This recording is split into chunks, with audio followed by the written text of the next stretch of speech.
Welcome everybody to another edition of the Weekly Rant. I'm having a blast doing this editing thing. Just got back from the Commerce, and I gotta say, every time I've been to a casino all over the world, the Commerce is one that sticks out in my brain as just getting it. It's practical, logical, it's poker with no frills. I got permission from them to shoot a little bit of video that I'll share with you and sort of my experience and why I love the place so much.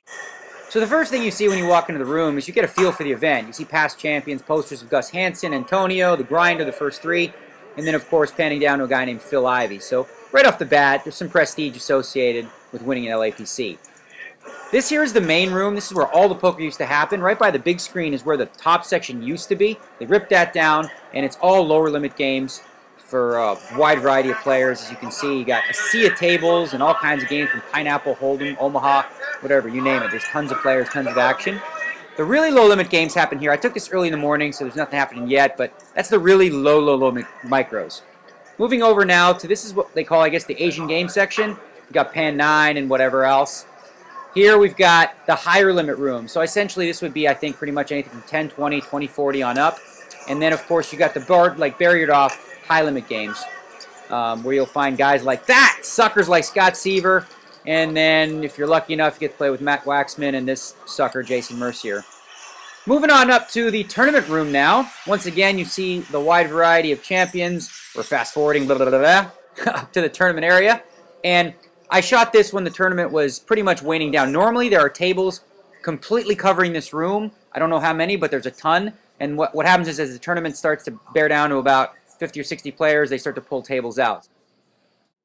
My Commerce tournament did not go well, despite getting my chips up to about 45,000 pretty early on. Jason Somerville came to my table, and we played this really weird hand where he had 6-3 of hearts and busted my aces when he flopped 9-6-3. He flopped a pair and a flush draw. And then I flopped on a King 6-4 flop, pocket sixes against David Pham's pocket kings. That I made a little bit of a mistake on because I shouldn't have raised the river with the set. I did and paid off the little extra, but boo-boo there. But overall, ran pretty cold. The good news is, Jason Somerville is at the final table. Go, homie, go! I said homie, not what you were thinking. So as I mentioned in previous vlogs, I've been kind of partying a little bit too much and letting the body kind of get out of shape. I've got some, I wouldn't call them titties, but I didn't have these before. When I did, there was a little muscle in there. Not so much. So I've been trying to eat a little healthier. So I made the Whole Foods run, got a whole bunch of good stuff. Bananas, brown rice, some bread, whole bunch of greens. I got a ton of greens, expecting to eat up a lot of that. Didn't end up eating as much as I should have. Been sort of a carbaholic lately. Need to work on that. Working out and eating better, that's kind of like important for losing the gut, and I haven't been doing a good job of that lately. There's hummus, which is a staple for any vegan pretty much. Salsa for the chips, some veggies, little fake cheese, balsamic vinaigrette for all the salads I didn't eat, and there's the whole enchilada right there. Last time I was in Toronto in December, I shot a little clip for TheScore, which I think turned out pretty good. So here's a little clip of the clip. Very pleased to be joined by Kid Poker Daniel Negreanu. Daniel, how are you, man? Long Good, time how no you see. been? Yeah, it's been a while. You're feeling burnt out. I know a lot of people kind of think, wow, it's the poker lifestyle, you're traveling. It's a mentally draining game that can really burn you out. I felt like I had a down year at the World Series of Poker. I didn't do very well, and I was very disappointed. Negreanu's main event will be over unless he hits a river 10. Shoulda, coulda, woulda. Daniel Negreanu knocked out of the main event. He goes out with a smile, but the disappointment is palpable. The 2011 was less about poker for me than any other year, in the sense I was working on me and improving me as a human being and going through some issues of my own with some females. Yeah, that kind of sidetracked me a little bit. I was sitting on my couch like regular folk watching the Leafs and the Kings, and had a little close-up of James Reimer. I thought, hey, look right behind the glass. There's Daniel Negreanu. Those are some pretty good seats. I love the seats. It's great. You're right up on the glass. You feel like you're part of the game. You got to be careful putting a drink on the rail, though, because, when those guys come in, they're big boys. You're going to get splashed. It was a busy week in poker outside the WPT at the Commerce Casino. Calvin Ayre was finally indicted after tempting police for, ever. And also, in Full Tilt news, we've got something. Or maybe more of the same.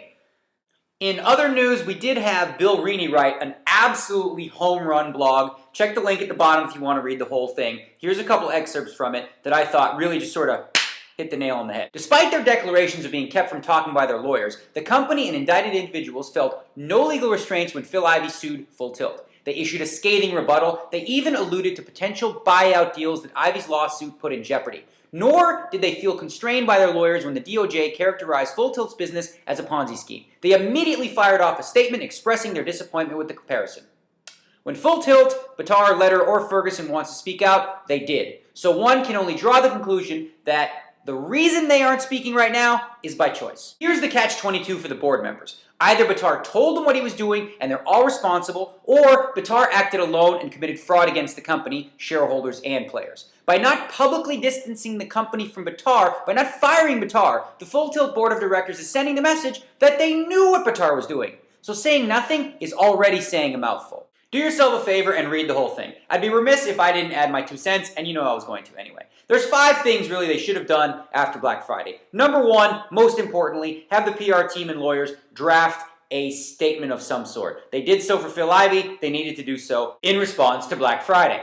The second thing that needed to be done could have been handled in the press release, and that's a public firing of Ray Bitar. If you're going to claim this guy is at fault, then he needs to go. Once you've got Bitar out of the picture, the next step is to stop taking deposits from rest of the world players. You know there's no money. You know these guys are throwing money into a money pit. What's the morally right thing to do? Stop stealing from those people, because that's what that is. It's stealing.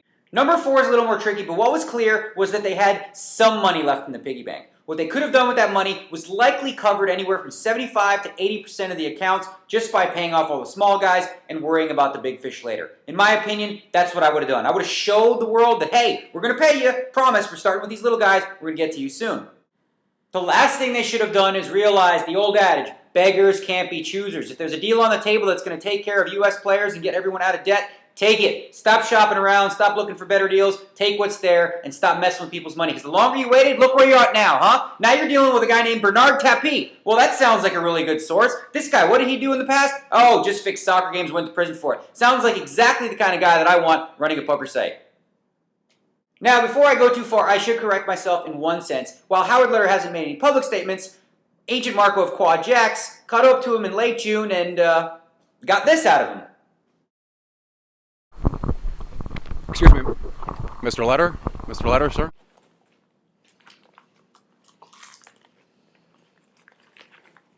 You have a quick word for the American Full Tilt players? Well, I can't make any comments. No comments at all? Will you be in Vegas for long, sir? We'll see. It's good to see you. Will there be any comments in the future? When we're ready.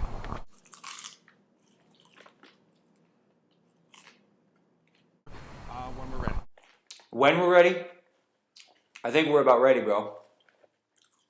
When you're ready? Okay, thank you. Thank you, sir. That's right. You drive away, you guilty weasel, in that fancy schmancy car of yours. I want to close with something a little bit more upbeat. Trailer from the movie Detention. You can check out detentionmovie.com for the full trailer. This is just a little clip of it. I think it's going to be fun. It's released April 13th in theaters near you, so check your local listings and go see it, and you might find another surprise. Haha. Might be in it. It's not the end of the world. It's just high school.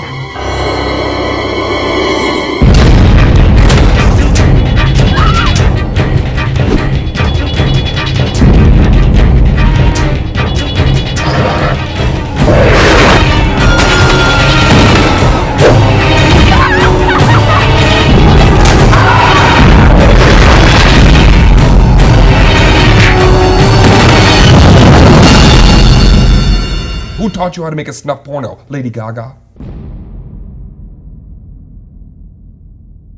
Hope you enjoyed this edition of the Weekly Rant. Check in next Wednesday.